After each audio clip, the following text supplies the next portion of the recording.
నమస్తే, welcome to I dream. నేను మీ నందు. ఇవాళ మనతో పాటు స్టూడియోలో ఉన్నారు ఇస్కాన్ టెంపుల్ నుంచి ప్రణవానంద దాస్ గురూజీ గారు. నమస్తే గురూజీ. నమస్కారం అండి. గురూజీ ఎలా ఉన్నారు? బాగున్నా, మీరు ఎలా ఉన్నారు? నేను కూడా చాలా బాగున్నాను. గురూజీ, మరణం అనేది దైవ నిర్ణయం అని అంటారు. మరి మరణం దైవ నిర్ణయం అయినప్పుడు చాలామంది బలవంతంగా సూసైడ్ చేసుకోవడం ఇలాంటివి కూడా జరుగుతాయి. సో అది కూడా దైవ నిర్ణయం అని అనుకోవచ్చు. యాక్చువల్గా అండి, దైవ నిర్ణయం ఏంటి అని అంటే మనకొక జీవితాన్ని ఇవ్వడం స్వామి నిర్ణయిస్తారు. దేనివల్ల నిర్ణయిస్తారు అని అంటే ఆయన అంతటా ఆయన నువ్వు ఇలా ఉండాలి, నువ్వు ఈ కలర్లో ఉండాలి, నువ్వు ఇలా హెయిర్ ఉండాలి అని నిర్ణయించరు. మన యొక్క పూర్వజన్మ సుకృతం లేదా ఫలం ఏదైతే ఉంటుందో దాన్ని బట్టి మెటీరియల్ నేచర్ మనకు ఒక శరీరాన్ని ఇస్తుంది. నువ్వు ఇలా ఉంటావు, నువ్వు ఇలా ఉంటావు అని మనకి ఇస్తుంది అనమాట. ఇప్పుడు చూడండి, భగవంతుడు రాసేది ఏంటి? చాలా మంది అంటారు అంతా భగవంతుడే చేస్తున్నప్పుడు ఇంకా మనం ఎందుకు చేయాలి ఏంటి కూడా. కాబట్టి చెడు కూడా భగవంతుడే చేస్తున్నాడు కదా. మంచి భగవంతుడు చేయించట్లేదు, చెడు భగవంతుడు చేయించట్లేదు. ఒక ఆపర్చునిటీని మనకి ఇస్తున్నారు. ఫర్ ఎగ్జాంపుల్, నాకు ఈ ఫోన్ వస్తుంది అని భగవంతుడు రాశారనుకోండి, ఈ ఫోన్లో నేను ప్రవచనం వింటానా లేదా ఇంకేదైనా చెడు పని చేస్తానా అది నా చేతుల్లో ఉంది. దీన్ని బట్టి నెక్స్ట్ కర్మ అనేది ఏర్పడుతుంది అనమాట. ఒకళ్ళకి ఒక ఇల్లు కలుగుతుంది అని భగవంతుడు ఇచ్చారనుకోండి, ఆ ఇంట్లో మీరు చక్కగా వ్రతమే చేసుకోవచ్చు, పూజ అయినా చేసుకోవచ్చు, లేదా 10 మందిని పిలిచి ఏదైనా పార్టీ అయినా చేసుకోవచ్చు. మన చేతుల్లో ఉంది కదా. కాబట్టి జీవితం నీకు ఇలా ఉంటుంది అని స్వామి అనుగ్రహించినప్పుడు దాన్ని సద్మార్గంలో పెట్టుకునే బాధ్యత మన పైన ఉండాలి. అంతేకాని ఇప్పుడు ఈ మీరు మాట విన్నారు కదా, అంతా దైవ నిర్ణయమే అన్నప్పుడు. కాబట్టి మనకి గుర్తు పెట్టుకోవాల్సింది ఏంటి అని అంటే, మనకి శరీరాన్ని తీసుకునే అర్హత మనకి లేదు. ఎందుకంటే ఈ శరీరం నీది కాదు, భగవంతుడిది అని గుర్తించినాం. ఇప్పుడు చూడండి, వేరే వాళ్ళు మనకి కారు నడుపుకోవడానికి ఇచ్చారనుకోండి, మనం తీసుకెళ్ళి యాక్సిడెంట్ చేసేస్తామా? ఎంతో జాగ్రత్తగా ఉండాలి, ఎందుకంటే మనది కాదు అని తెలిసినప్పుడు. అలానే మన శరీరం, మన జన్మ అంతా కూడా భగవంతుడు మనకు అనుగ్రహించింది. కాబట్టి మనం ఎంతో జాగ్రత్తగా స్వామి అనుగ్రహించారు అనే విషయాన్ని మనం గుర్తుపెట్టుకొని ఈ జీవితాన్ని అంత పవిత్రంగా మనం ఉంచుకోవాలన్నమాట. అప్పుడే మనకి అనుగ్రహం వస్తుంది. మీకు ఒక విషయం చెప్తాను. శాస్త్రంలో సూసైడ్ మీరు అన్నట్టుగా అది అన్నిటికంటే గొప్ప, చాలా పెద్ద మహాపాపం కింద లెక్కించారనమాట. ఎవరైనా సూసైడ్ చేసుకుంటే, ఏ పాపంతో అయితే సూసైడ్ అంటే ఏ కష్టంతో, చాలా మంది చెప్తుంటారు కదా కష్టం వల్ల అని, అది కొన్ని లక్షల కోట్ల రెట్లు అయ్యి మళ్ళీ మన దగ్గరికి వస్తుంది. కాబట్టి ఇప్పుడు అనుభవిస్తామా, మళ్ళీ దాన్ని అన్ని లక్షల కోట్ల రెట్లు అయ్యాక మళ్ళీ దాన్ని ఫేస్ చేయగలుగుతామా అనేది గుర్తుపెట్టుకోవాలి. కాబట్టి అస్సలు సూసైడ్ అనే ప్రస్తావన మన మనసులోకి రాకూడదు. ఎందుకో మీకు ఒక విషయం చెప్తాను. ఇప్పుడు మనకి ఒక ఈ కష్టం ఉందండి మాకు అని అనుకుంటారు. ప్రతి ఒక్కళ్ళ జీవితంలో కష్టాలు వస్తాయి కదండి. ఎవరైనా చెప్తారా కష్టం లేకుండా మేము మొత్తం పుట్టినప్పటి నుంచి హ్యాపీగా ఉన్నాం, పుట్టంగానే ఏడుస్తామా? కాబట్టి ఈ ప్రపంచం దుఃఖాలయం, అశాశ్వతం అని అంటారనమాట. ఇక్కడ ఈ nothing is permanent in this world, everything is temporary. ఒక విషయం అంటే ఏదైనా సరే మనం టెంపరీ నేచర్ మనం ఈ ప్రపంచంలో చూస్తుంటాం అనమాట. ఒక రిలేషన్షిప్ టెంపరీ. ఇప్పుడు నేను బెస్ట్ ఫ్రెండ్ అంటారు, మళ్ళీ వచ్చే సెమిస్టర్కి వీడు మాట్లాడుకోరు అనమాట. అవును. లేదా ఎక్కడైనా మనం ఉంటున్నాం, ఒక ప్రదేశంలో ఉంటున్నాం, ఇక్కడ ఇప్పుడు నేను హైదరాబాద్లో ఉంటున్నాను అనుకున్నాను, తర్వాత నేను చెన్నై చదువుకోవడానికి వెళ్ళిపోయా, దాని తర్వాత ముంబైలో ఆశ్రమంలో ఉంటున్నా. కాబట్టి nothing is permanent in this world అనమాట. కానీ ఎప్పుడైతే ఆ పర్మనెంట్గా మనం అనుకుంటూ ఉన్నామో, ఎప్పుడైతే చేంజ్ వస్తుందో అప్పుడు మనకి మనసులో బాధ, కంగారు, భయం అనేది కలుగుతూ ఉంటుంది అనమాట. కానీ ఇది జస్ట్ టెంపరీ. ఏది టెంపరీ కానప్పుడు ఈ కష్టం కూడా టెంపరీ కాదు. అర్థమవుతుంది కదా మీకు? ఏది టెంపరీ కాదన్నప్పుడు సుఖము టెంపరీయే, అలానే ఇది కష్టము కూడా టెంపరీయే. ఇది గుర్తుపెట్టుకోవాలి మనం ఎప్పుడైనా సరే. కాబట్టి ఎప్పుడైతే మనకి సుఖం ఎలా వచ్చి మనం ఆనందంగా ఉన్నామో అలానే దుఃఖం కూడా వస్తుంది, కొన్ని రోజుల తర్వాత దుఃఖం కూడా పోతుంది. కానీ దానికి మనం అడ్వర్స్ అవ్వాల్సిన అవసరం లేదు. వచ్చినప్పుడు బాధ వేస్తుంది, ఒప్పుకుంటాను, కానీ కొద్దిగా మనం ఓపిక పట్టుకోవాలంటే. గురూజీ, చాలామంది దేవాలయాలు అంటే ముఖ్యంగా ఎక్కువ డొనేషన్లు వస్తున్నాయి, అదొక బిజినెస్లా అయిపోయింది అని అంటారు. అసలు దీన్ని మనం ఎలా తీసుకోవచ్చు? అంటే దేవాలయాలకు వచ్చే ఫండ్స్ కానివ్వండి, ఇవి ఒక ఆధ్యాత్మికంగా మనం డెవలప్ అవుతుంది అనుకోవచ్చా, లేకపోతే ఇది ఒక బిజినెస్ అని అంటారు? భగవంతుడికి మనం మన యొక్క సంపాదనలో భగవత్ సేవగా, భగవంతుడి యొక్క సేవ అంటే ఇప్పుడు చూడండి, ఆలయంలో సపోజ్ మా ఆశ్రమానికి ఎవరైనా డొనేషన్ ఇచ్చారనుకోండి, దాన్ని మేము ఎలా యూజ్ చేస్తాం? గోవులకు యూజ్ చేస్తాం. 100 పైగా గోవులు ఉన్నాయి అక్కడ. ఆ గోసేవకి యూజ్ చేస్తాం. లేదు భగవంతుడి యొక్క ఆరాధన, ఒక వ్యవస్థ, ఆలయ వ్యవస్థ అంటే భగవంతుడికి నైవేద్యాలు, అలంకరణలు, ఉత్సవాలు ఎన్ని కావాలి. తర్వాత వచ్చిన భక్తులందరికీ ప్రసాదాలు పెట్టాలి. దాంతోపాటు మా ఆశ్రమంలో ముంబైలో ఏదైతే మేము ఎక్కడైతే ఉంటామో గోవర్ధనిక విలేజ్లో, అక్కడ నుంచి చుట్టుపక్కల ఉండే గ్రామాలలో ఆదివాసీ తాండాలలో ఎవ్వరూ కూడా ఆకలితో పడుకోకూడదు అనే మనం ఒక సంకల్పం చేసుకున్నాం అనమాట. కాబట్టి వచ్చిన డొనేషన్లన్నీ కూడా వాళ్ళందరికీ ఫ్రీగా ప్రసాదాన్ని పంచిపెట్టడంలో, తర్వాత ఎంత పెద్ద వ్యవస్థ, ఆలయాన్ని మెయింటైన్ చేయటం. ఒకళ్ళు ఇంట్లో అండి, నలుగురున్న ఇంటికి ఎంత ఖర్చు అవుతుందండి ఇప్పుడు చెప్పండి. నెల తిరిగేసరికి ఎంత ఖర్చు అవుతుంది. నలుగురు ఉన్నారు ఒకళ్ళు ఇంట్లో అంటే. అలాంటిది ఒక ఆలయం అని అంటే వందల వేల మంది ఇన్వాల్వ్ అయిన ఒక వ్యవస్థ. దానికి ఉండడానికి మనం తప్పకుండా, కానీ మీకు ఒక విషయం చెప్తాను, ఆలయంలోకి వచ్చే డబ్బులు ఆలయానికి ఖర్చు పెడుతున్నారా అంటే పర్వాలేదు. అంతేకాని ఆలయంలో హుండీలో ఉండే డబ్బులన్నీ తీసుకెళ్ళి మీరు వేరే వాళ్ళకి ఖర్చు పెట్టేస్తామండి, వేరే వాళ్ళని మంచిగా పెట్టడానికి వేరే మతాలకి ఇచ్చేస్తాము, తర్వాత గవర్నమెంట్ ఏవో వాడేసుకుంటుంది అని అంటే అలా మంచిది కాదండి. ఆలయానికి భక్తులు ప్రేమతో భగవంతుడికి ఇచ్చిన కానుకలు ఏవైతే ఉన్నాయో అవి ఆలయ రక్షణ, ధర్మ పరిరక్షణ, ధర్మ ప్రచారం, గోసేవ, వీటిలో ఉపయోగపడితే చాలా సంతోషం. సో అంటే చాలా మంది దాన్ని మిస్యూజ్ చేయడం వల్ల అందరికి ఒక అపోహ ఉండిపోతుంది. అందుకే అండి మన ఆలయ పూజారి, ఆలయ వ్యవస్థ అక్కడే ఉండాలి. గవర్నమెంట్కి హక్కు లేదు. గవర్నమెంట్ నేను హుండీలో వచ్చిన డబ్బులన్నీ మేము తీసేసుకుంటాము, మేము మా సంక్షేమ పథకాలు వాడుకుంటాము అని అంటే కేవలం ఆలయం ఎందుకు, మరి మిగతా మతాలకి సంబంధించిన తీర్థ ప్రదేశాల నుంచి లేదా వాళ్ళకి సంబంధించిన ఏవైతే ఆధ్యాత్మిక స్థలాలు ఉన్నాయో అక్కడి నుంచి ఎందుకు తీసుకోరు, కేవలం మన దగ్గర నుంచి ఎందుకు తీసుకుంటున్నారు? కాబట్టి ఆలయం ఎవరైతే ఆలయాన్ని చూసుకుంటున్నారో వాళ్ళ చేతిలో ఉండాలి. ఇప్పుడు మన ఇల్లు ఉందండి, మన ఇంటిని తీసుకెళ్ళి ఇప్పుడు మన ఇంట్లో వచ్చే డబ్బులన్నీ గవర్నమెంట్ నేను తీసేసుకుంటాను అని అంటే బాగుంటుందా? అలా ఎవరు ఇంటిని పరిరక్షిస్తున్నారో, ఎవరైతే ఇంటి యొక్క బాగోగులు చూస్తున్నారో వాళ్ళ చేతుల్లో ఉండాలి. కాబట్టి అలానే ఆలయం, ఆలయ పూజారి, ఆలయ కమిటీ ఏదైతే ఉందో, ఎవరైతే ఆ ఆ స్వామి ఎవరైతే ఉన్నారో ఆలయంలో వాళ్ళ పట్ల ప్రేమ, భక్తి ఉన్న వాళ్ళ దగ్గర ఉండాలి. అంతేకాని ఏదో ఒక పోస్ట్ లాగా పెట్టేసాం అనుకోండి మనం, అప్పుడు ఏమవుతుంది అని అంటే is just doing is mechanical duty. అలా ఉండకూడదు. ప్రేమతో ఆలయాన్ని సంరక్షించే వాళ్ళ చేతిలో డబ్బులు ఉన్నాయనుకోండి, వాళ్ళు ఆ ధర్మ పరిరక్షణకై ఉపయోగించుకోవాలి. గురుజీ, చాలా మంది నేను దేవుణ్ణి నమ్మను, ప్రకృతిని మాత్రమే నమ్ముతాను అనే కొంతమంది ఉంటారు. అటువంటి వాళ్ళకి అసలు మీరు ఏం సమాధానం? ప్రకృతి ఎవరిచ్చారండి? మీరు తయారు చేసుకున్నారా? దేవుడిచ్చిందే కదా. మరి దేవుడిచ్చిన ప్రకృతియే ఇంత మంచి చేస్తున్నప్పుడు, ఇప్పుడు చూడండి మనకు ఒక చాక్లెట్ ఇస్తారు ఎవరైనా, ఏం చేస్తాం మనం? వెంటనే థ్యాంక్ యూ అని అంటాం, అంతేనా?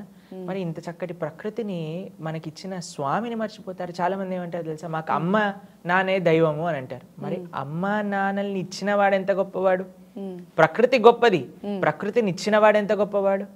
నీ శరీరం గొప్పది, నీ జీవితం గొప్పది, జీవితాన్ని ఇచ్చిన వాడు ఎంత గొప్పవాడు? కాబట్టి స్వామిని గుర్తించకుండా కేవలం ఒకటే దగ్గర ఆపేసాం అనుకోండి, that is not complete faith.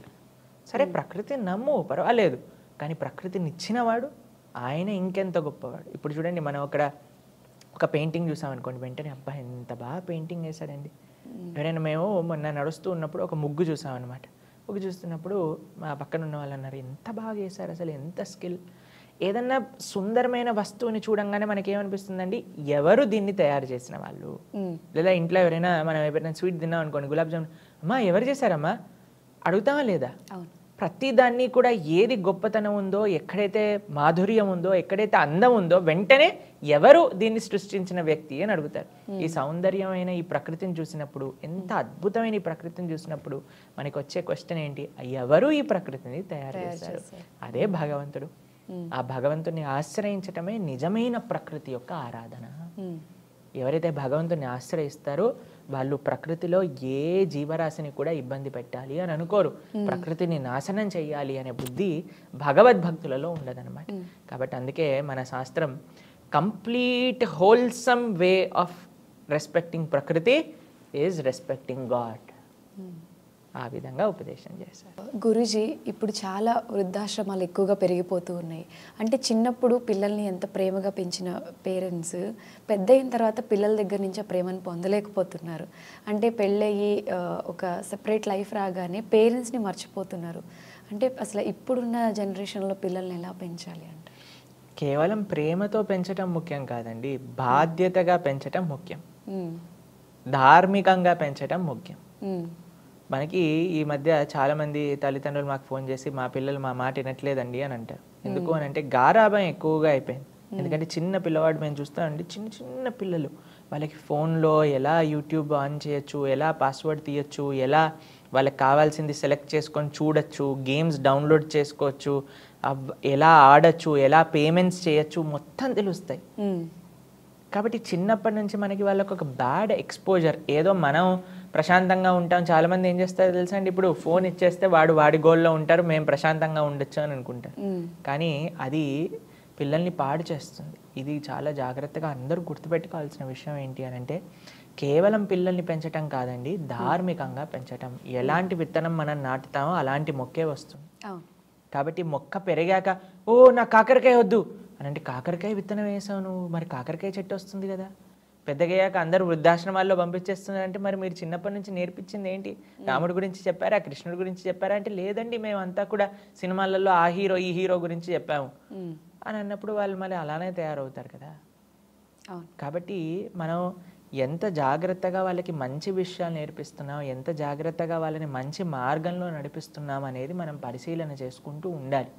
అప్పుడే మనకి పెద్దగయ్యాక పిల్లలకి ఎప్పుడైతే రామకృష్ణుల గురించి తెలుసుకుంటారో అండి, అప్పుడు వాళ్ళకి there is no chance that they can abandon their parents. అంత ప్రేమ రాముడికి తల్లి తండ్రులు అంటే, అంత ప్రేమ కృష్ణుడికి అమ్మ నాన్న అంటే. కాబట్టి we have to show them the right examples. ఎప్పుడైతే ఆ కరెక్ట్ ఎగ్జాంపుల్స్ అనేది వాళ్ళు చూస్తారో అప్పుడు వాళ్ళకి మనసులో ఆ పరివర్తన అనేది జరుగుతుంది. బాధ్యతగా తల్లిదండ్రులు ఎలా చూసుకోవాలి అనే విషయం వాళ్ళకి అర్థమవుతుంది అన్నమాట.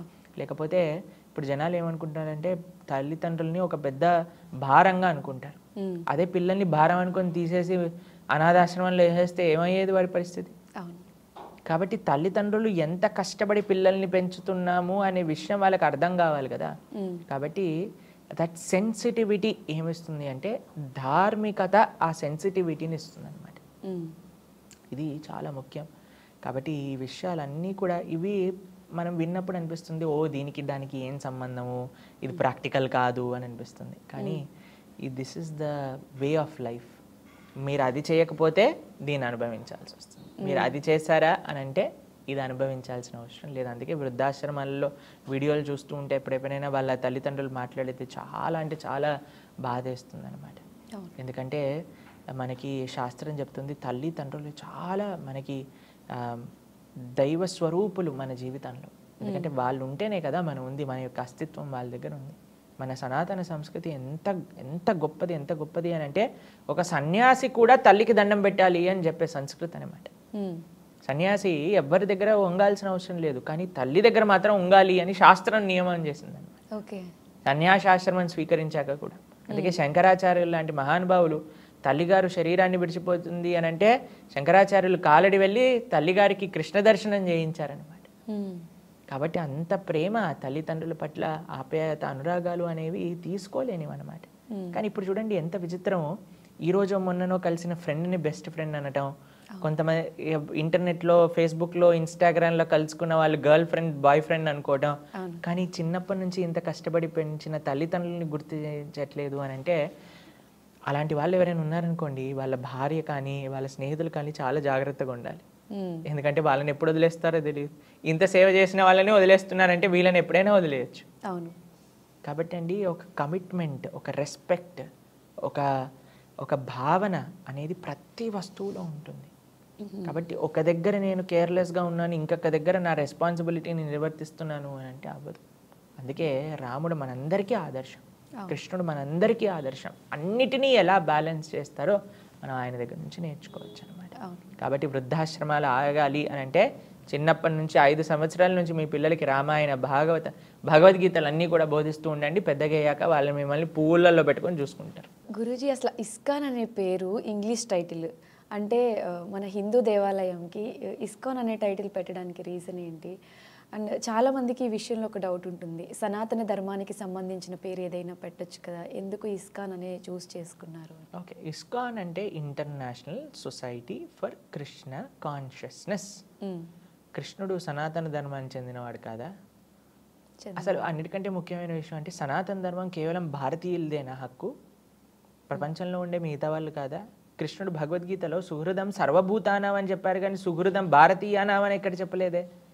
సుహృదం ఆంధ్ర తెలంగాణ అని ఎక్కడ చెప్పలేదే. సుహృదం హైదరాబాద్ అయినా ఎక్కడేం చెప్పారా? సుహృదం సర్వభూతానాం అని అంటే అందరికీ నేనే సుహృద్ అంటే ఆయన అందరికీ బెస్ట్ ఫ్రెండ్ నేనే అని ఆయన చెప్పుకున్నారు. కాబట్టి international society for Krishna consciousness అందరికీ కృష్ణుడి యొక్క భక్తి మార్గంలో నడిపించే ఒక సంస్థ.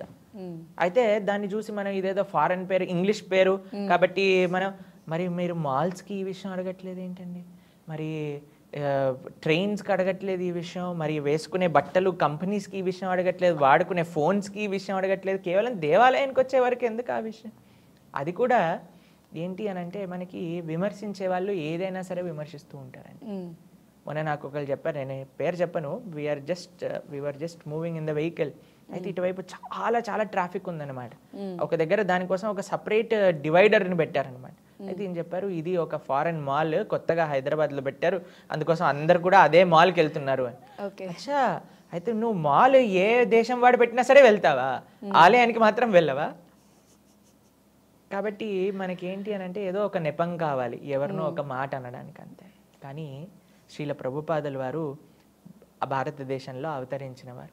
భారతీయ సనాతన సంస్కృతిని అటు తీసుకెళ్ళి విదేశీయులకి ఎలా చీర కట్టుకోవాలో చూపించి, ఎలా ధోతి కుర్తా వేసుకోవాలో చూపించి, ఎలా తిలకం పెట్టుకోవాలో చూపించి, ఎలా శిఖ జడ ఎలా వేసుకోవాలో చూపించి భారతీయ సంస్కృతిని అటు ట్రాన్స్ఫర్ చేసిన మహానుభావులు శ్రీల ప్రభుపాదుల వారు అనమాట. కాబట్టి ఇప్పుడు మన వాళ్ళకి చెప్పాల్సి వస్తుంది, మీరు ఇలా సాంప్రదాయకంగా ఉండండి, ఇలా ఉండండి అని మన భారతీయులకు చెప్పాల్సిన పరిస్థితి ఇక్కడ వస్తుంటే ప్రపంచం మొత్తం కూడా భారతీయ సంస్కృతిని యాక్సెప్ట్ చేస్తున్న ఒక మహోపకారాన్ని ఇస్కాన్ సంస్థ చేసిందనమాట. కేవలం పేరేదో ఉంది కదా అని మనం దాన్ని ఏమనాల్సిన అవసరం లేదండి. అందరినీ కూడా కృష్ణ భక్తి వైపు తీసుకెళ్లేదే సనాతన ధర్మం. ఇప్పుడు హిందువుల్ని పట్టుకోవటంలోనే కష్టమైపోతుంది. అయ్యా భగవద్గీత భాగవతం చదువు అని అంటే, ఇప్పుడు మేము పూరి క్షేత్రానికి వెళ్తున్నాం, మా గురువు గారి యాత్ర. సుమారుగా 12,000 డివోటీస్ వస్తున్నారు 24 కంట్రీస్ నుంచి. అందులో ఎంతోమంది రష్యన్స్, ఎంతోమంది అమెరికన్స్, ఎంతోమంది బ్రిటిష్, ఎంతోమంది ఆస్ట్రేలియన్స్, ఎంతోమంది ఆఫ్రికన్స్ మా గురువుగారి శిష్యులు ఉన్నారు. కానీ వాళ్ళని చూస్తే మాకు అనిపిస్తుందండి, మా జీవితం నిజంగా వేస్ట్ అనిపిస్తుంది. వాళ్ళకుండే నిష్ఠ, వాళ్ళకుండే కమిట్మెంట్ భక్తి పట్ల చూస్తే. ప్రతిరోజు వాళ్ళు చేసే సాధన, వాళ్ళకుండే ఆ మంచితనం, వాళ్ళకుండే ఆ సరళ భావన. మన వాళ్ళకండి ఏది చూసినా విమర్శించటం, అన్నీ నాకు తెలుసు, నాకు తెలిసిందే గొప్ప అనే భావనలో మన వాళ్ళు ఉంటున్నారు. కానీ వాళ్ళకి ఎంత వినయం కావాలి, ఒక వాళ్ళకి ధర్మం అంటే ఏంటి, భగవంతుడు అంటే ఏంటి, తల్లిదండ్రులు అంటే ఏంటి, రెస్పెక్ట్ అంటే ఏంటి, అవన్నీ తెలియదు వాళ్ళ కల్చర్లో. కానీ వాటన్నిటిని నేర్చుకొని వాళ్ళు ఎంత చక్కగా సాంప్రదాయకంగా వాళ్ళని చూస్తే, ఇప్పుడు చూడండి ఇస్కాన్ డివోటీస్ మీరు చూస్తే ఉంటారు, ఫారినర్స్ అందరు చీర కట్టుకొని, ధోతి కుర్తా వేసుకొని, తిలకం పెట్టుకొని, చిన్న పిల్లల నుంచి వృద్ధుల వరకు ఎంత సాంప్రదాయకంగా మన భారతీయ సంస్కృతిని చూస్తున్నారు. కానీ మనం మాత్రం జీన్స్ టీషర్ట్ వేసుకొని ఓ ISKCON is a foreign organisation అని మనం అంటున్నాం అనమాట. కాబట్టి ఎవరు ఫారెన్, సంస్థ ఫారెనా, నువ్వు ఫారెనా? కాబట్టి అది ప్రశ్నార్థకం అనమాట. కాబట్టి ఏంటి అని కాదు, ఏం చేస్తున్నారు. ప్రభుపాదుల వారు ఇస్కాన్ ఎందుకు ఆ పేరు ఇచ్చారు అని అంటే, అందరికీ కూడా కృష్ణుడు పిత, అందరికీ కూడా సనాతన ధర్మమే మార్గము అని చెప్పేటట్టుగా అందరినీ కూడా ఆ యొక్క కృష్ణుడి యొక్క ధర్మ మార్గంలో నడిపించడానికి న్యూయార్క్లో స్థాపన చేశారనమాట. అందుకోసమని international society for Krishna consciousness అందరూ కూడా కృష్ణుడి యొక్క చింతనలో ఉండాలి. కేవలం భారతీయులు కాదు, ఇంటర్నేషనల్ అందరూ కూడా ఎవరెవరికి భగవంతుడు కావాలి అని అనుకుంటే వాళ్ళందరూ కూడా ఇక్కడ చక్కగా సనాతన ధర్మాన్ని నేర్చుకోవచ్చు. అది ఇస్కాన్ అంటే. ఓకే, అసలు ఇస్కాన్ అనేది ఓన్లీ కృష్ణతత్వం, కృష్ణుడి గురించి మాత్రమే ఎందుకు పరిమితం చేస్తారు అంటే ఏం చెప్తారు? ఇస్కాన్ అనేది ఒక సంస్థ, కానీ మేము ఒక సాంప్రదాయాన్ని అనుసరిస్తూ ఉన్నాం. ఏంటి ఆ సాంప్రదాయం అంటే బ్రహ్మమధ్వ గౌడీయ వైష్ణవ సాంప్రదాయం. మనకి తెలుసు మన భారతదేశంలో వివిధ సాంప్రదాయాలు ఉన్నాయన్నమాట. శ్రీ వైష్ణవ సాంప్రదాయం అని, మనకి మధ్వ సాంప్రదాయం అని, అలానే కుమార సాంప్రదాయం అని. అందులో బ్రహ్మమధ్వ గౌడీయ వైష్ణవ సాంప్రదాయం కూడా ఒక సాంప్రదాయం. ఒక సాంప్రదాయాన్ని మనం ఒక సంస్థ ఏం చేస్తుందో, ఒక ఆర్గనైజేషన్ ఏం చేస్తుందో తెలుసా అండి, మనకి ఈజీ చేస్తుంది మనం చేసే భక్తి. ఇప్పుడు ఇస్కాన్ అనే సంస్థలో నేను ఉన్నప్పుడు చిన్నప్పటి నుంచి మేము వైష్ణవ సాంప్రదాయ రీత్యాగా పెరిగిన వాళ్ళం. కానీ మేము ఇస్కాన్కి వచ్చాక మాకు తెలిసింది ఏంటంటే ఎవ్రీథింగ్ బికమ్స్ వెరీ ఈజీ. మా సాధన ఈజీ అవుతుంది, ఎందుకంటే ఇంతమంది భక్తులు ఉన్నారు, ఒక సిస్టమ్ ఉంది, ట్రైనింగ్ ఈజీ అవుతుంది, శాస్త్ర అధ్యయనం ఈజీ అవుతుంది, టెంపుల్ వాళ్ళకి అకౌంటబిలిటీ ఈజీ అవుతుంది, అన్నీ కూడా ఈజీ అయిపోతుంది. కానీ మేము అనుసరించే సాంప్రదాయం ఒక వైష్ణవ సాంప్రదాయం. వైష్ణవులు అని అంటే ఎవరు? విష్ణు భక్తుల్ని వైష్ణవులు అని అంటారు. కాబట్టి మనకి వివిధ సాంప్రదాయాలు మనం చూస్తూ ఉంటాం. స్వామి రామానుజాచార్య సాంప్రదాయం ఉంటుంది, మధ్వాచార్యుల యొక్క సాంప్రదాయం ఉంటుంది, వల్లభాచార్య సాంప్రదాయం ఉంటుంది. వీళ్ళందరూ కూడా భగవంతుణ్ణే ఆరాధన చేసిన వాళ్ళు. కృష్ణుణ్ణి, విష్ణువుని, రాముణ్ణి ఆరాధన చేసిన వాళ్ళు. రామభద్రాచార్య స్వామి వారి యొక్క రామానంది సాంప్రదాయం అని అంటారనమాట. ఒక్కొక్క సాంప్రదాయంలో వాళ్ళకొక ఆరాధ్య దైవము అని ఉంటుందన్నమాట. కాబట్టి మా సాంప్రదాయానికి ఆరాధ్యులు శ్రీకృష్ణుడు, రాధాకృష్ణుల్ని మేము ఉపాసన చేస్తాం. అంతేగాని కేవలం వాళ్ళని ఏదో ప్రమోట్ చేస్తున్నాం, మిగతా వాళ్ళని వదిలేసామని కాదండి. మన శాస్త్ర సారాంశమే ఆ యొక్క భగవంతుడి యొక్క ఆరాధన, ఆ భగవంతుడి యొక్క ప్రతినిధులుగా, ఆ భగవంతుడి యొక్క సేవకులుగా, ఆ భగవంతుడి యొక్క పరివారంగా మిగతా వాళ్ళందరినీ చూడటం. అది వేదాలలో, శాస్త్రాలలో ఉన్న సారాంశాన్ని ఆ యొక్క వైష్ణవ సాంప్రదాయాలన్నీ కూడా వాళ్ళ విధంగా ఆరాధన చేస్తూ ఉంటారు. మా సాంప్రదాయంలో రాధాకృష్ణులు మా యొక్క ఆరాధ్యంగా మేము సేవ చేస్తూ ఉంటాం అన్నమాట. అంతేగాని మిగతా వాళ్ళందరినీ దూషిస్తాం, వాళ్ళు లేరు వీళ్ళు లేరు అని వేరే వాళ్ళు మాట్లాడినట్టుగా మనం మాట్లాడమని. వేరే మతాలలో ఉండేవాళ్ళు అందరినీ రెస్పెక్ట్ ఇస్తాం. అందరూ కూడా భాగవతం ఏం చెప్తుందో తెలుసా అండి? యతో థరోర్మూల నిశేషనేన. మీరు ఎప్పుడైనా చెట్లకు నీళ్ళు పోస్తారా? ఎలా పోస్తారు? మీరు ఎక్కడ పోస్తారు చెట్లకు నీళ్ళు? ఇంట్లో ఉన్నప్పుడు. ఎక్కడ? చెట్టుకి ఎక్కడ పోస్తారు? చెట్టు మొదల్లో పోస్తారా లేదా పువ్వుకి, కాయకి, ఆకుకి వేస్తారా? మొదల్లో పోస్తే మొత్తం చెట్టుకి నీళ్లు శక్తి అందుతుంది కదా. అలానే ఆ భగవంతుడి యొక్క సేవ చేస్తే మిగతా దేవీ దేవతలందరి సేవ కూడా ఆ సేవలోనే కలుగుతుంది అని భాగవతం మనకు ఉపదేశం చేస్తుంది అనమాట. అందుకే మనం భగవంతుడి యొక్క సేవ చేస్తాం. మిగతా దేవీ దేవతలందరికీ కూడా ఆ భగవంతుడి యొక్క పరికరాలే కాబట్టి అందరికీ ఆ యొక్క సేవ అనేది లభిస్తుంది అనమాట.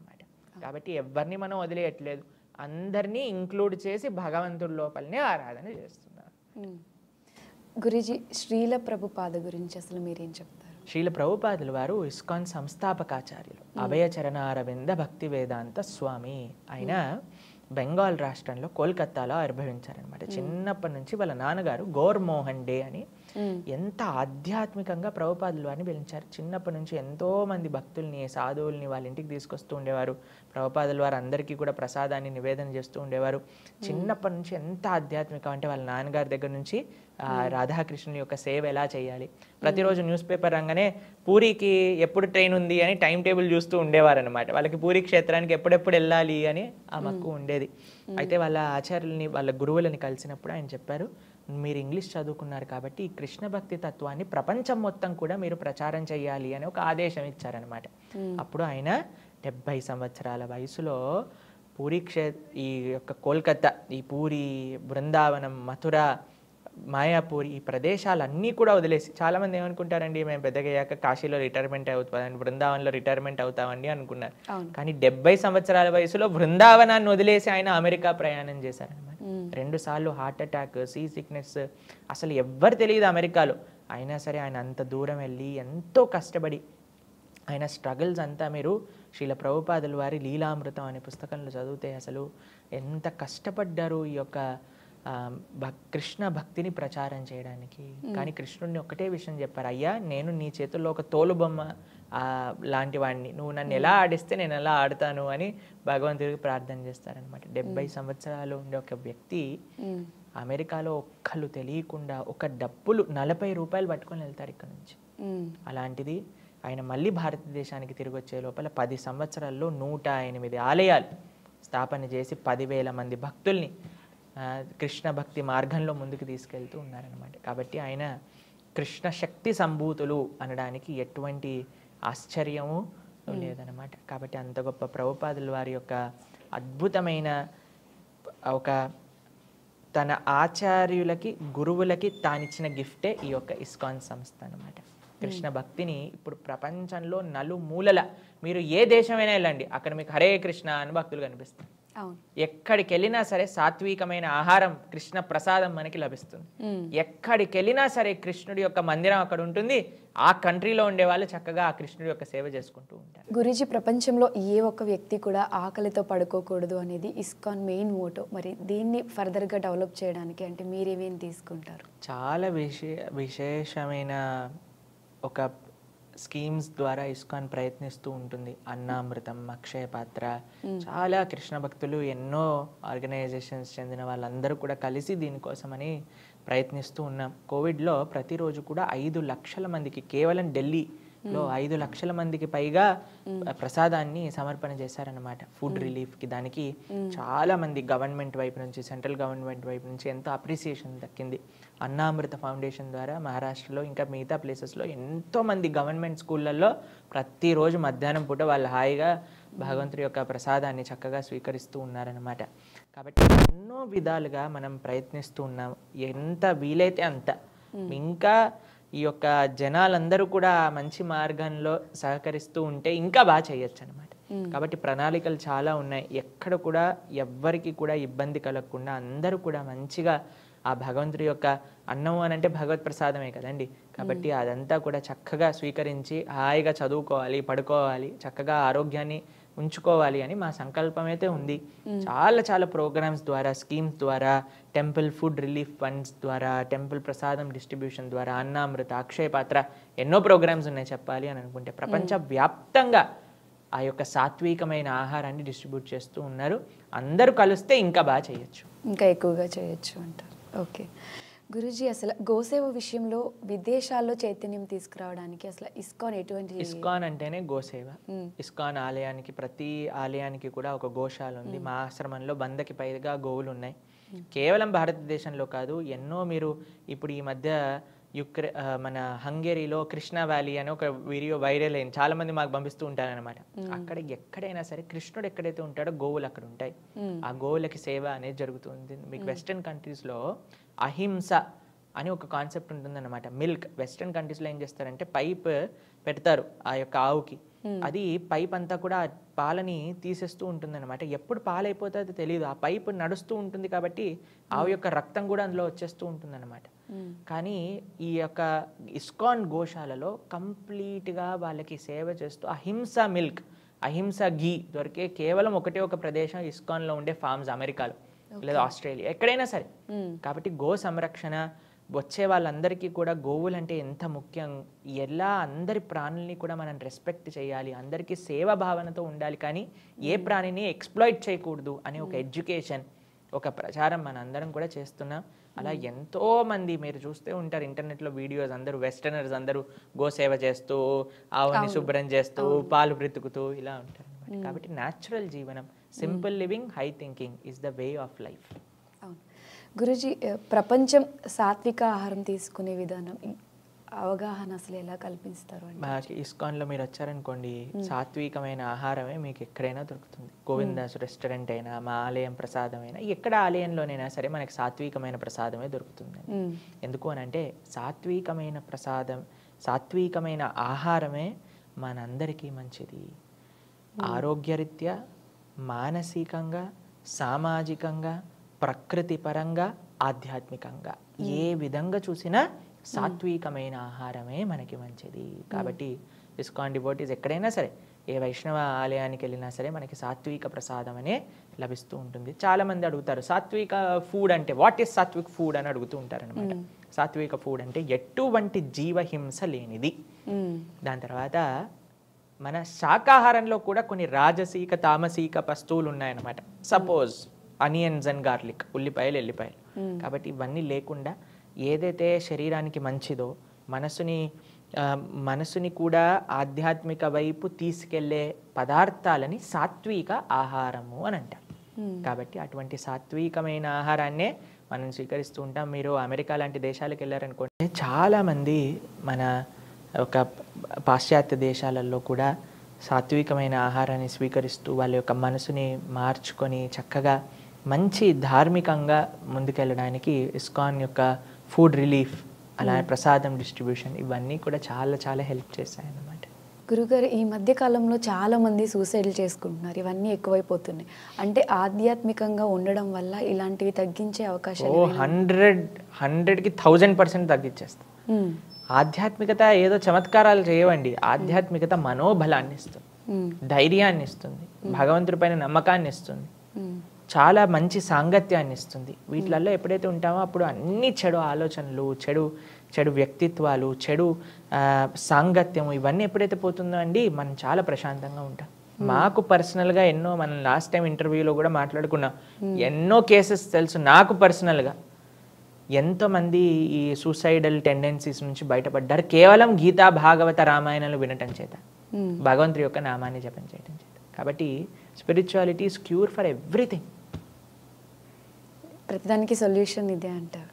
ఓకే గురూజీ, మనుషుల్లో స్వార్థం, హింస తదితర అవగుణాలన్నిటినీ కూడా డబ్బు శాసిస్తుంది అని అంటారు. దీన్ని ఎలా తగ్గించాలి అని అంటారు? ఇందాక మనం మాట్లాడుకున్నట్టుగా డబ్బు కేవలం జీవితంలో ముఖ్యము అనే విషయాన్ని పక్కన పెట్టి ధర్మము, సేవ జీవితంలో ముఖ్యము, అది మనకి నిజమైన ఆనందాన్ని ఇస్తుంది అనే విషయం అర్థం చేసుకున్నాం. కాబట్టి డబ్బు ఈ ప్రపంచంలో ఎవరిని ఏదైనా చేయిస్తుందండి. ఎలాంటి వ్యక్తినైనా సరే ఏ పనైనా చేయించడానికి డబ్బు ప్రేరేపణ చేస్తుంది. మనకి చెప్తారు, మనకి కుటుంబాల మధ్యలో కలహాన్ని క్రియేట్ చేస్తూ ఉంటుంది, భార్యాభర్తల మధ్యలో కానివ్వండి. మాకు మీరందరూ న్యూస్లో చూసి ఉంటారు, ఈ మధ్య ఒక డాక్టర్స్ ఫ్యామిలీలో డబ్బుల కోసం అని ఒక హస్బెండ్ ఒక వైఫ్ని చంపేశారనమాట, కేవలం డబ్బుల కోసం కావాలి. కాబట్టి డబ్బు అనేది ఐ అగ్రీ, డబ్బు ఇంపార్టెంట్ కావాలి జీవించడానికి, కానీ డబ్బే కావాలి కాదు. డబ్బు కావాలి, డబ్బు money is just one part of a big life. Happiness అనేది డబ్బులు ఉండడం వల్ల వస్తుంది అని అంటే ఎంతోమంది ధనవంతులు రాత్రిపూట పడుకోవడానికి నిద్ర మాత్రలు మింగి పడుకోవాల్సి వస్తుంది. ఎంతోమంది ప్రొద్దు నుంచి రాత్రి దాకా పనిచేసి తినడానికి టైం లేకుండా పనిచేస్తున్నారు డబ్బులు సంపాదించడానికి. కానీ ఒకళ్ళు చూడండి, ఒక మీడియోకర్ ఫ్యామిలీ అయినా ఉండొచ్చు, హాయిగా వాళ్ళు 3 పూటలు తింటారు, పిల్లలతో టైం స్పెండ్ చేయగలుగుతారు, భార్యాభర్తలు ఇద్దరు పార్క్కి వాకింగ్ వెళ్తారు, ఆలయం దర్శనం చేసుకుంటారు, ఎంతో ఆనందంగా ఉన్నారే.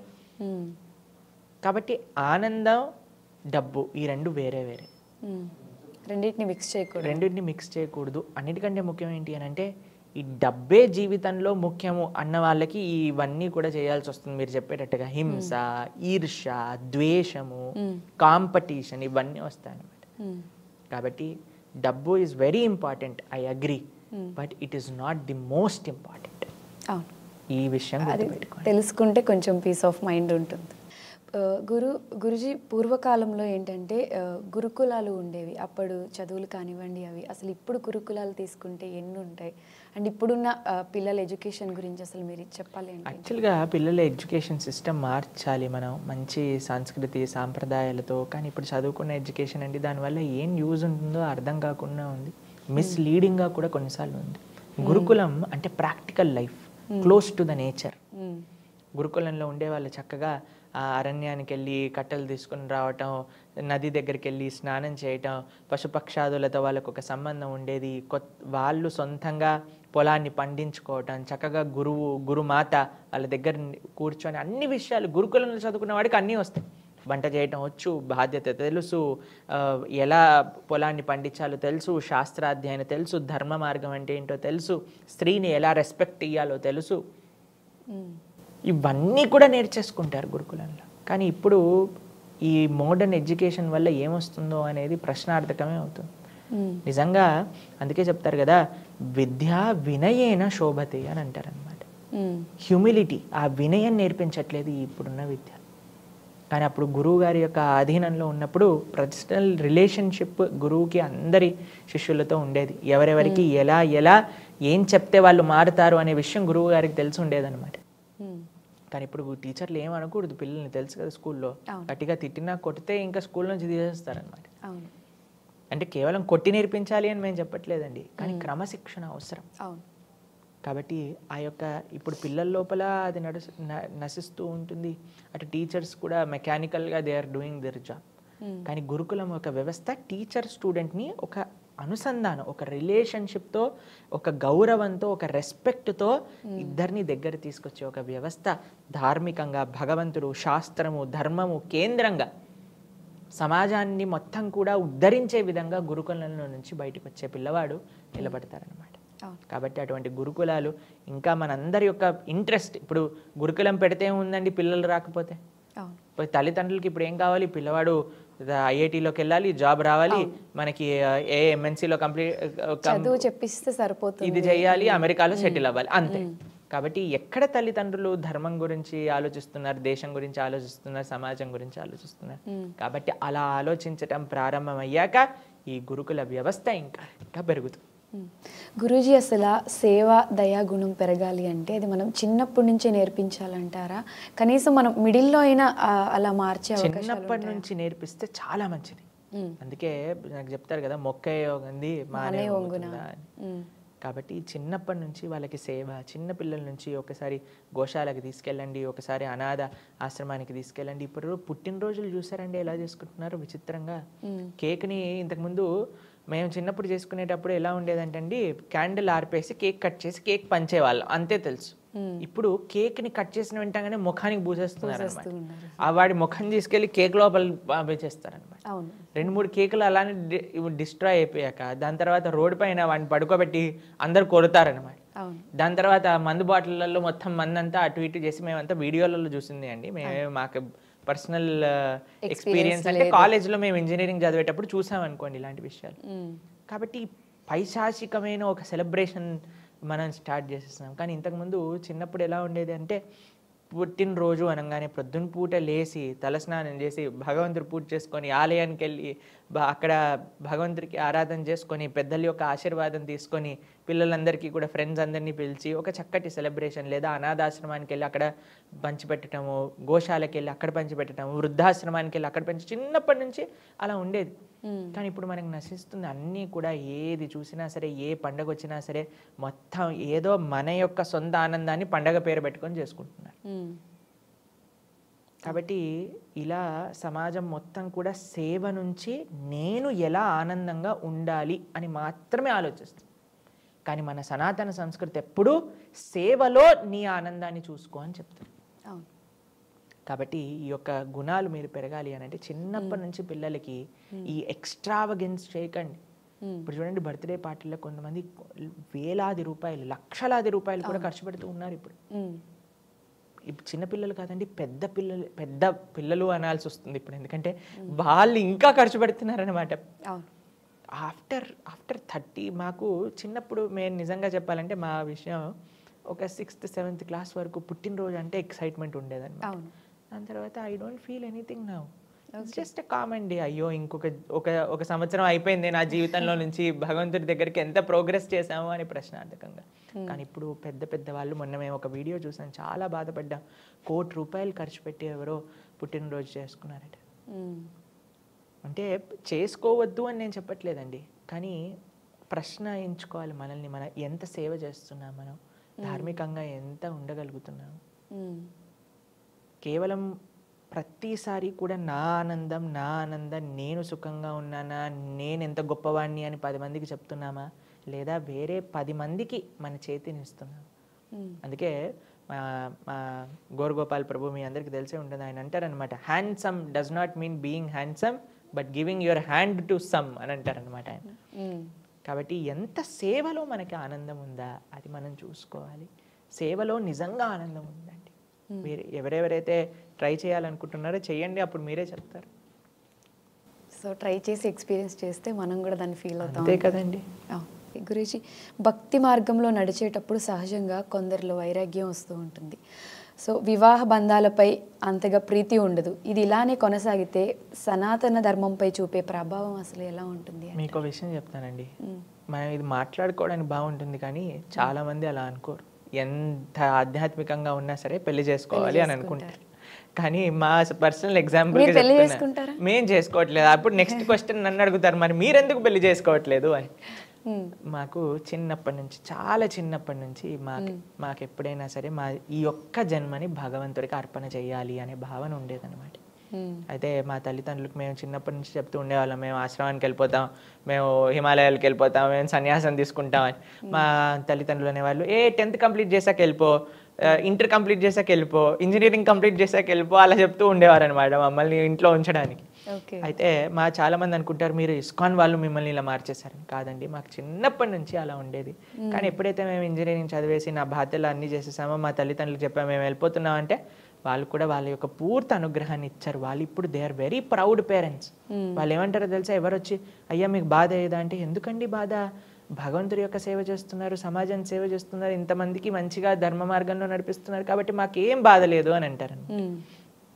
కాబట్టి వాళ్ళ యొక్క అనుగ్రహం పరిపూర్ణంగా ఉంది కాబట్టి మేము ఇంకా కాషాయ వస్త్రాన్ని కూడా త్వరలో ధరించబోతున్నాం అనమాట. త్వరలో మా అమ్మ నాన్నగారి అనుగ్రహం పూర్తిగా ఉంది. మా నాన్నగారు అన్నారనమాట, ఎప్పుడు నువ్వు కాషాయ వస్త్రాన్ని ధరిస్తావు, ఎన్ని రోజులు వైట్లో ఉంటావు అని అడుగుతున్నారనమాట. బేసిక్గా ఇంత చిన్న ఏజ్ లో పెళ్ళి ఎప్పుడు చేసుకుంటావు అని అడుగుతారు చాలా మంది పేరెంట్స్ అంటారు. కానీ మా నాన్నగారు అమ్మగారు మేము చేసే సేవ, వాళ్ళ యొక్క అనుగ్రహం, వాళ్ళ పూర్తి ఆశీస్సులు ఉన్నాయి కాబట్టి మేము ఈ విధంగా సేవ చేయగలుగుతాం. లేకపోతే నేను కూడా ఈ సమయానికి ఆఫీస్లో ఉండి పనిచేస్తూ ఉండేవాడినేమో.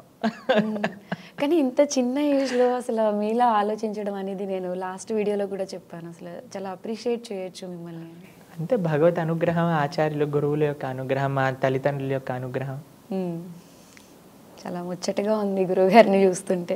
గురూజీ, అసలు మరణం తర్వాత మళ్ళీ పునర్జన్మ ఉంటుందా? చాలా మంది అంటూ ఉంటారు ఇప్పుడు చేసే పాపకర్మలే మనకి మళ్ళీ జన్మలో వస్తాయి అని. ఇది నమ్మొచ్చు అంటారు? ఖచ్చితంగా 110%.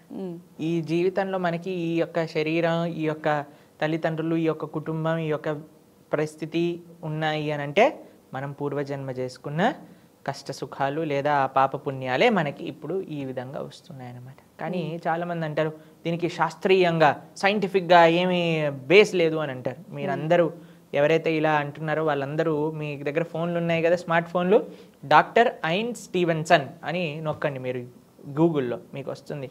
ఒక డాక్టర్ ఆయన రీసెర్చ్ చేసి 5,000 మంది రీఇన్కార్నేషన్ కేసులు కనిపెట్టుకున్నారనమాట. ఆయన పుస్తకంలో పెట్టారు. ఎంత? 5,000 రీఇన్కార్నేషన్ అంటే వాళ్ళకి పూర్వజన్మలో వాళ్ళు ఎక్కడ, ఎవరు, ఏ ఊర్లో ఉన్నారు, వాళ్ళ యొక్క తల్లిదండ్రులు ఎవరు, వాళ్ళ భార్య, భర్త, అన్ని విషయాలు వాళ్ళకి తెలుసు. మొన్ననే నాకు వాట్సాప్లో ఒక ఫార్వర్డ్ మెసేజ్లో చూసాను అనమాట. మీకు ట్విన్ టవర్స్ టెర్రరిస్ట్ అటాక్ తెలుసు కదండి, అప్పుడు ఆ ట్విన్ టవర్స్ పడిపోతాయి. అందులో ఒక ఆయన వాళ్ళ పేరెంట్స్కి చెప్తూ ఉండేవారు అనమాట. ఆయనకి హైట్స్ అంటే భయం. ఆయన ట్విన్ టవర్స్లో పనిచేసే వాళ్ళని, వాళ్ళ పేరు అన్నీ కూడా చెప్పారు. దాని తర్వాత వాళ్ళు రీసెర్చ్ చేస్తే అక్కడ చనిపోయిన ఆయనే మళ్ళీ వాళ్ళకి పిల్లవాడుగా పుట్టారు అని చూస్తారనమాట. మన భారతదేశంలో కూడా ఎన్నో కేసులు ఉన్నాయి రీఇన్కార్నేషన్. కాబట్టి ఈ డాక్టర్ ఐన్ స్టీవెన్సన్ రీసెర్చ్ మీద నేను రీఇన్కార్నేషన్ ఉందని చెప్పట్లేదు. కృష్ణుడు భగవద్గీతలో చెప్పారు, దాతస్సి ధ్రువముత్తు ధ్రువముత్తు. మళ్ళీ ఎప్పుడైతే ఎలా అయితే ఒక వ్యక్తి పుట్టారో ఆయన మరణించక తప్పదు, మరణించాక పుట్టక తప్పదు. మరి ఇలానే మనం పుడుతూ చనిపోతూ ఇలానే ఉంటామా? మరి దీనికి ఏమీ సొల్యూషన్ లేదా అని అంటే ఉంది.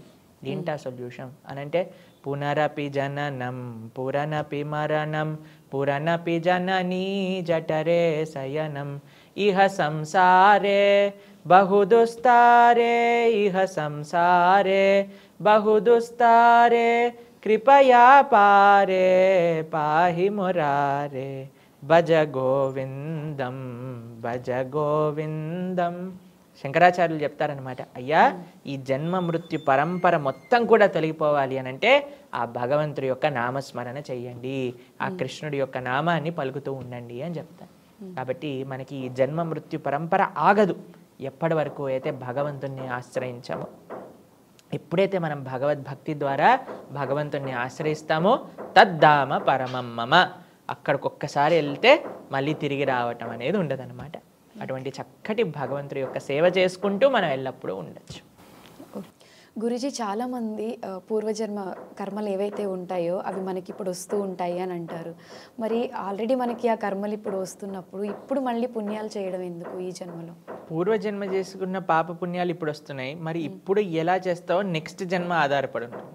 ఇప్పుడు చేసినవన్నీ మళ్ళీ జన్మలో ఆధారపడుతుంది, అంతే కదండి. అందుకు ఇప్పుడు ధార్మికంగా ఉండటం అవసరం. ముందు చేసుకున్న దాన్ని ఇప్పుడు కష్టము సుఖము అనుభవించాలి. కానీ నెక్స్ట్ ఇప్పుడు చూడండి, మేము ఇంజనీరింగ్ చేసేటప్పుడు ఎవరైనా ఫెయిల్ అయిపోయారనుకోండి ఏదైనా సబ్జెక్ట్లో, అది ఎరియర్ అంటారు, నెక్స్ట్ సెమిస్టర్లో రాయాలి. అంతేకాని మేము రాస్తామండి ఆ సబ్జెక్ట్, కానీ మిగతా సబ్జెక్టులు ప్రిపేర్ అవ్వంటే మరీ ఎరియర్లు పడిపోతాయి కదా నీకు. అవును. కాబట్టి ఇంతకు ముందు చేసిన తప్పో ఒప్పో అయిపోయింది, కానీ ఇప్పుడు నీ జీవితంలో నీకు ఆపర్చునిటీ ఉన్నప్పుడు ధార్మికంగా ముందుకెళ్ళు, ధర్మ మార్గంలో నడుస్తూ ఉండు. ఇప్పుడు చేసిన దానికి నెక్స్ట్, ముందు చేసిన దానికి ఇప్పుడు ఎలా అయితే అనుభవిస్తున్నావో ఇప్పుడు చేసిన దానికి మళ్ళీ వచ్చేటప్పుడు అనుభవించాలి. కాబట్టి ఇప్పుడు ధార్మికంగా, అందుకే ఇప్పుడు ఆరాధన, ఈ యొక్క మంచి భగవద్భక్తి మార్గంలో ముందుకెళ్ళాలి అని ఎందుకు చెప్తారంటే మళ్ళీ ఈ యొక్క కర్మ పరంపర మళ్ళీ మనకి రాకుండా మనం భగవంతుడిని చేరుకొని చక్కగా ఆయన యొక్క సేవ చేసుకోవాలి అని. ఓకే గురూజీ, ఫైనల్గా ఆడియన్స్ అందరికీ మీరు ఏదైనా చెప్పాలి అంటే ఏం చెప్తారు? చెప్పేది ఒకటే విషయం, కార్తీక మాసం వస్తుంది, మనందరం కూడా చక్కగా కార్తీక మాసంలో ధార్మికంగా మంచిగా ప్రొద్దున పూట బ్రహ్మ ముహూర్తంలో నిద్రలేసి భగవంతుడి యొక్క ఆరాధన చేసుకొని చక్కగా కార్తీక మాసంలో దీపాల యొక్క విశిష్టత, చక్కగా భగవంతుడికి దీపాన్ని సమర్పణ చేసుకొని ఇవన్నీ చేసుకోవడానికి ఒకటే ఒక విషయం అండి, గుర్తుపెట్టుకోండి, భగవంతుడికి మనం ఎంత దగ్గర అవుతున్నాం. ఇవన్నీ చేసినా సరే మన యొక్క అలవాట్లు, మన యొక్క మనస్సు, మన యొక్క వ్యక్తిత్వం అలానే ఉంది, ఈర్షతో, ద్వేషంతో, అసూయతో అని అంటే లాభం లేదు. కాబట్టి మీరందరూ మంచిగా కార్తీక మాసంలో వచ్చే ఉత్సవాలన్నీ కూడా చక్కగా చేసుకోవాలి. దీపావళి పండుగ, దీపము అనంటే అజ్ఞానాన్ని తీసేసి జ్ఞానాన్ని నింపేది. కాబట్టి మన జీవితంలో మనకి జ్ఞానం కావాలి అనంటే గీత, భాగవత, రామాయణాదులన్నీ కూడా చక్కగా అధ్యయనం చేయండి, శ్రవణం చేయండి. మంచిగా మీ అందరికీ కూడా భగవంతుడి యొక్క పరిపూర్ణ కృపా కటాక్షాలు లభించాలి అని ఆ భగవంతుడికి ప్రార్థన చేస్తున్నాం. Hare Krishna. Thank you so much అండి. హరే కృష్ణ.